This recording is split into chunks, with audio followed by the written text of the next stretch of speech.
In other videos, we've discussed the causes and effects of westward expansion in the 19th century, focusing on the period that began with the discovery of gold in California in 1849 and ending shortly after the Civil War. But westward expansion was a long process. 8 new states entered the Union between 1876 and 1896. And not until nearly the turn of the 20th century did the superintendent of the U.S. Census declare that the frontier was now closed. U.S. territory stretched all the way to the Pacific Ocean. We've talked a bit about what caused people to move west and what effects the immigration of millions of non-native people west of the Mississippi had on that region and on the United States as a whole before and during the Civil War. In this video, I want to pick up the story after the Civil War and discuss how westward expansion affected the society and culture of the West at the end of the 19th century. Let's quickly review some of the causes of westward expansion that were already established by the end of the Civil War. Starting in the 1840s, Americans and European immigrants began moving west looking for farmland, and the California Gold Rush of 1849 brought people from all over the world into the region to either pan for gold or to make some money off the people who were panning for gold. The construction of the Transcontinental Railroad also provided many jobs for those who didn't strike it rich. The U.S. government facilitated this westward expansion by granting millions of acres to railroad companies, making it easier to get west and to get goods from the west back east. The government also encouraged settlement through grants of 160 acres of free land to anyone willing to improve it over the course of 5 years. Lastly, many American migrants were convinced through cultural messaging that American civilization was divinely ordained to occupy North America from Atlantic to Pacific, in an ideology known as manifest destiny. All of these things continued to motivate westward expansion in the years after the Civil War, but there were a few unique aspects in this era that intensified the changes wrought by westward expansion. First, the U.S. government began to take a new approach towards its interactions with Native Americans. Instead of treating Native American tribes as independent nations, the government began to cast them as wards of the state, relics of an earlier time that had to take up American ways or face extinction. They began to confine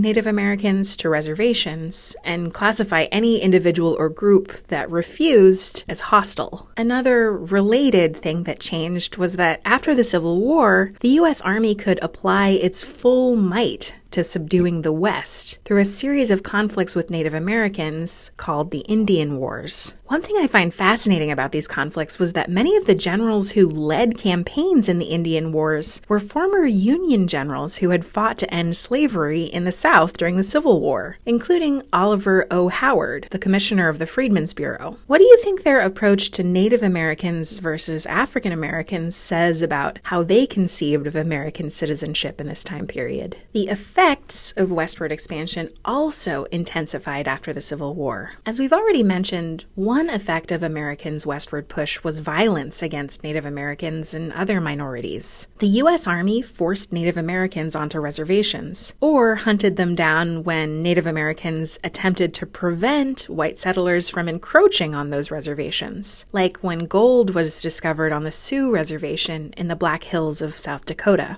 The U.S. Army also prevented Native Americans from engaging in rituals like the ghost dance, which they feared would kindle resistance among Native Americans. In 1890, an Army regiment disarmed a Lakota Sioux encampment near Wounded Knee Creek. And while the Lakotas were giving up their weapons, one rifle accidentally discharged. The U.S. Army then massacred somewhere between 200 and 300 men, women, and children. Other minorities in the West were also subject to racial violence, including Mexican Americans, who were driven off their lands by force, and Chinese immigrants, who were targeted in race riots throughout California. Minorities also faced the loss of their land and their cultures in the West. The most significant land loss came as a result of the Dawes Act of 1887. The Dawes Act sought to force Native Americans to stop living communally and take up American culture and farming by splitting up reservations reservations and awarding 160 acres of land to each head of household, sort of like the Homestead Act. But unlike the Homestead Act, Native Americans had to improve the land and behave like whites for 25 years to get title and American citizenship, not just 5. And due to corruption in administering this policy, Native Americans were placed on the worst land for farming, or their land allotments were given to white settlers instead. All in all, the Dawes Act resulted in the loss of over 80 million acres of Native American land. Similarly, government agents turned a deaf ear towards the claims of Mexican Americans, whose land was claimed by white settlers, even though Mexican Americans had been U.S. citizens since the end of the Mexican War. The same impulse to force Native Americans to assimilate into American living patterns also drove the creation of Indian boarding schools in this era. Native children were removed from their homes and sent to boarding schools, like the Carlisle Indian Industrial School in Carlisle, Pennsylvania. There, they would be forced to cut off their long hair, change into American-style clothing, and take up new American-sounding names. These schools lasted until the 1970s. Chinese immigrants, by contrast, were judged incapable of assimilation. In 1882, Congress passed the Chinese Exclusion Act, the first immigration restriction to prevent all members of an ethnic group from entering the United States. Restrictions on Chinese immigration would not be completely abolished until 1965.